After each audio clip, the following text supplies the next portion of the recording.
name of the album is called Insomniac.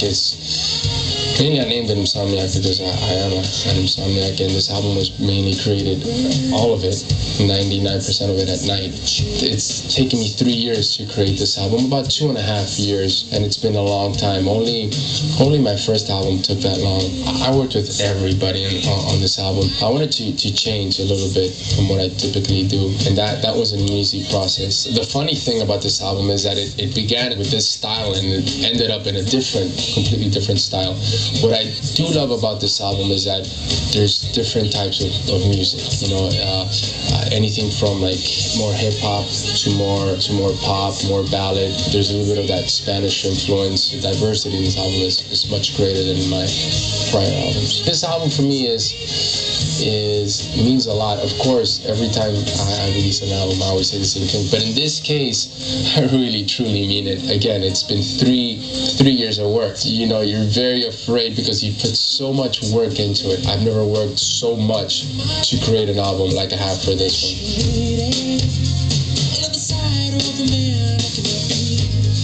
When you make an album, I'm sure a lot of artists can say the same thing that I'm saying now, that it changes the way you live. You never know when inspiration is going to kick in, and most of the time, at least with me, when it kicks in, it's late at night. That's when you write the lyrics. That's when you're in the studio and you think you're going to stay there only till midnight, and you end up leaving at 7 o'clock in the morning or sleeping in the studio.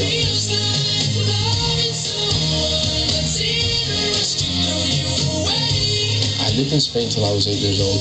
Then I moved to Miami, and there I had so much of the Latin Cuban influence and a lot of the Anglo influence by listening to top 40 stations. So I had a mix of everything, a lot of rhythm, then a lot of pop.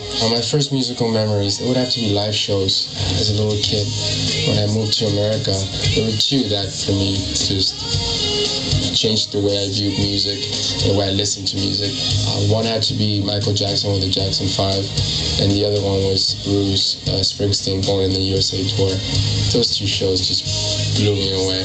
The idols, for me, bands like The Police, Bruce Springsteen, Billy Joel, Michael Jackson, Prince, the big superstars of the 80s. I feel like growing up in the 80s, whenever you turned on TV or whenever you watched the Grammys, I felt like there was these huge stars, bigger than life, with huge albums. I don't think you see as often anymore. I mean, there's great albums now being made and great artists, but I don't think to that level.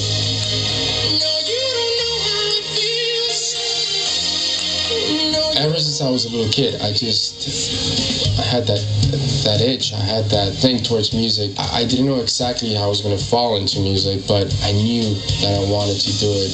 I felt like it was the only thing that I could do well, and the only thing that really made me happy. I didn't know if it was going to be as a singer, as a songwriter, just work with music, work with artists. I didn't know exactly how, but I knew I was going to fall into it. For me, making music was totally therapeutic. Since I was 15 years old, I always said it was like going to a psychologist. It helped me express myself.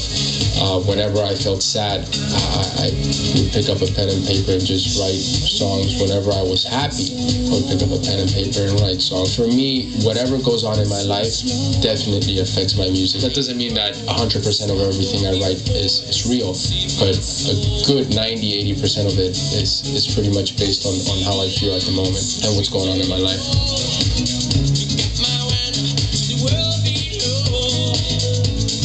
I mean, for me, English and Spanish, I feel like I speak obviously better Spanish than English, but the first song I ever wrote was in English, just because I was so influenced by Anglo music. For me, English and Spanish they just come natural. I've sang in Portuguese and Italian, and that was a lot more difficult.